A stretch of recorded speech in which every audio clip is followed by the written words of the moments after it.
Yes, Kenya. Tamu sana, yes, tamu sana. Other nominations are over, and the results of those nominations are eliciting a lot of mixed political reaction and debate. There are those who believes the nominations were largely successful, while some believes the nominations were a big flop. But in this video, I don't want us to dwell into that, whether it was a success or whether it was a flop. But I want us to look at some very critical issues I witnessed during the nominations. Because for those who followed the nominations, you will agree with me that the nominations, or rather competition for other party tickets, were very stiff in Kalenjin Rift Valley. And a good majority of elected leaders in Kalenjin Rift Valley were actually flawed. And that might be a true reflection of what to expect in August election. Because in every election, a good majority of elected leaders are largely being sent home. So other nominations in Kalenjin Rift Valley, in my considered opinion, mirrored exactly what might be the feeling on the ground. And a good case in point is Nandi County, where all elected members of parliament, or rather sitting members of parliament, were all sent home, except one member of parliament. So that's largely somehow similar or a reflection of what the mood might be on the ground. But if you look at the other nominations on the mountain, they were completely opposite to what we witnessed in Kalenjin Rift Valley. On the mountain, a good number of sitting leaders, or rather members of parliament and elected leaders, a good number of them either went unopposed, were given direct party tickets, or actually won other party tickets at the nominations, save for Mwaura. Isaac Mwaura was beaten by the incumbent member of parliament, and also Ketu Aruguru was also beaten, and also Jane Kihara. So on the mountain, a good number of sitting elected leaders retained their seats, while in Rift Valley, a good number of them were sent home. So if you compare those two areas, the Kalenjin Rift Valley might be a true reflection of what to expect come August election. Because in every election time, rather in every election, a good majority, if not about 80% of elected leaders are always sent home. So I want us to dissect this to see exactly what it means politically.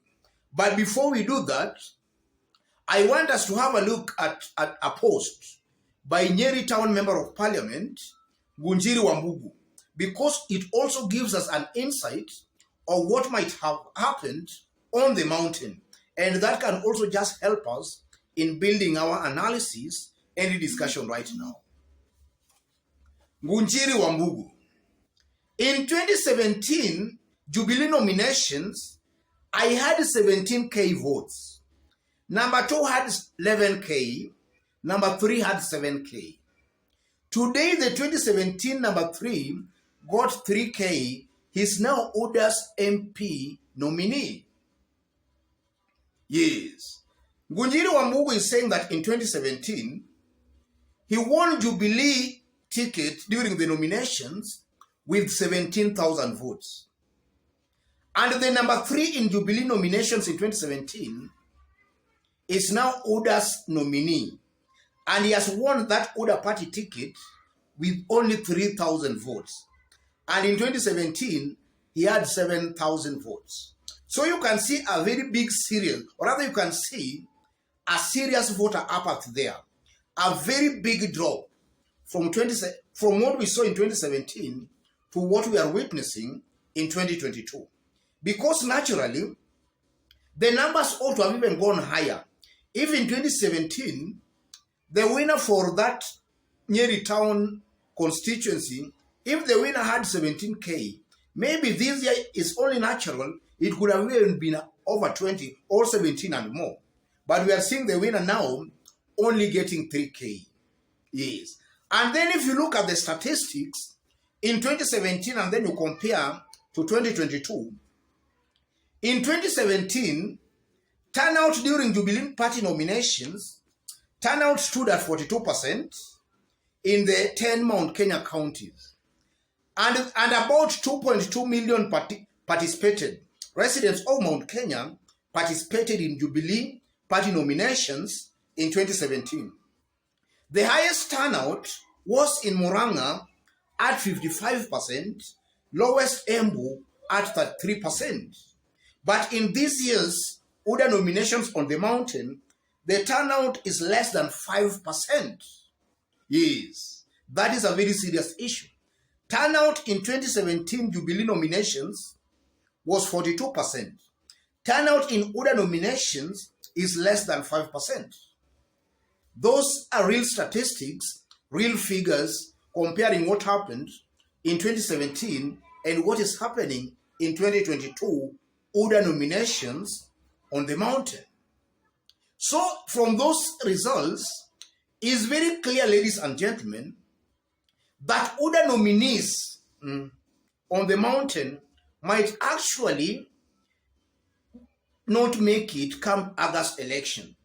A good majority of them might not actually make it come August election because maybe strong aspirants maybe are in other parties.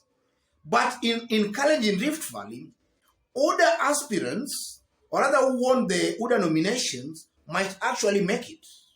Yes. What does that mean?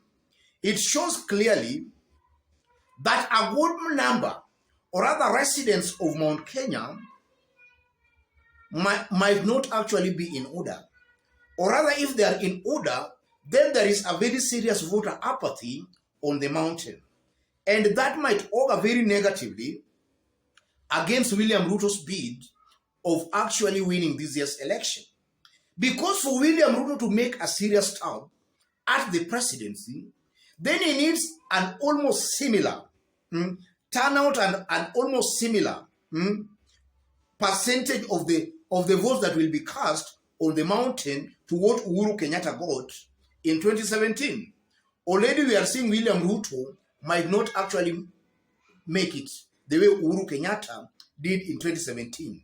So first of all, that is auguring very negatively for William Ruto in terms of numbers. His numbers and Uhuru Kenyatta's numbers, there is a very big difference, and that will augur negatively for him. And then secondly, in terms of elected leaders, the mere fact that a good majority of elected or rather sitting leaders, some went and opposed, some were given direct tickets, and some won UDA nominations, is an indication again that if what we have been witnessing in the past elections are anything to go by, then a majority of these UDA nominees on the mountain might actually be beaten in the real election come August this year. So that is an indication again that William Ruto might also lack numbers in parliament. He might also lack numbers in parliament besides lacking the real votes, or besides lacking the presidential votes that can make him make a serious stab at the presidency. That is something coming out very, very clearly. And then again, if you look at it from another angle, it also put into question the strength or rather popularity of UDA party on the mountain.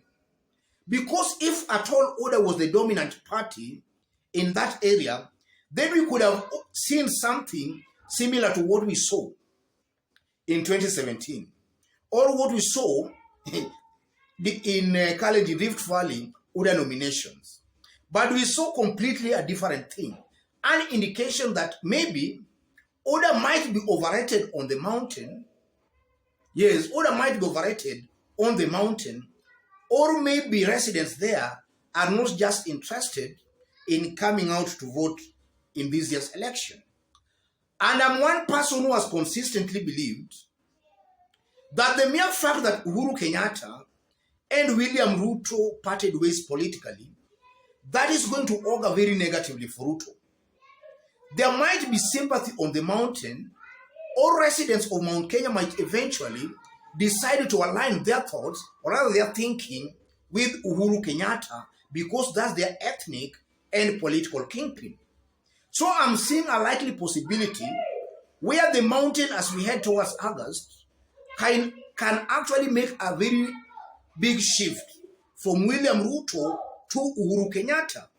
And yesterday, Uhuru Kenyatta was in Murang'a, and he made it very clear that when the campaign duration, when the campaign period starts officially, that's next month, he will be seen on the ground campaigning aggressively for his candidate Raila Amolo Odinga.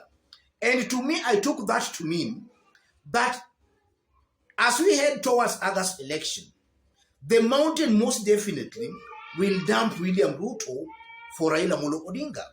And that is so because our politics is largely ethnic based, and that has not changed. And that has also been proven in the UDA nominations on the mountain, a turnout of less than just 5%, while in 2017, we saw a turnout of about 42%. Otherwise, ladies and gentlemen, let me leave it there for today. In case you've bumped here for the very first time, make sure you subscribe, give this video a like. Yes.